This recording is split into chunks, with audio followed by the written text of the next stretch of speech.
Šiuos Emerald kvepalus tikriausiai esate matę visi. Šie du mano mėgstamiausi. Femme tokie dienai, labai gaivus ir La Coquette tokie vakariniai, saldesni. Bet šiandieną paklauskime žmonių, ką jie mano apie šiuos kvepalus. Eikit jūs Kaip apibūdintumėte šituos kvepalus? Nemano. Gerai, o kitus pabandom. Nereikia meluoti, aišku. Saldesni. Kiek įvertintumėt? 9. Ką primena jums šis kvapas? Citrinos, meliono truputėlį. Ar patinka ir jūsų skoniai? Ar pirktumėt vasarai? Taip, mano skonis. Ir bus antrieji tada. Gėlės. Jau ne mano. Jeigu rinktis, tai šitą. O kaip manot, kiek galėtų kainuoti tokie kvepalai?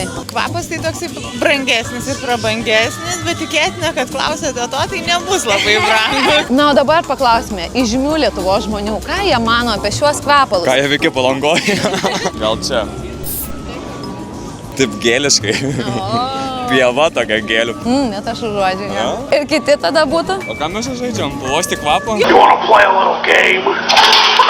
O, vasti kvapą, toks žaidimas. Gėlės? Pieva. Kitas toks yra 4 valandą ryto įsilėjęs brandis ant stalo. Kaip manote, kokia kvepalų kaina galėtų būti? Nežinau, gal koks 100. Tau už pigiau, jeigu ką parduosi. Liūtė, o kaipgi tau šitie kvepaliukai? Įspūdingai.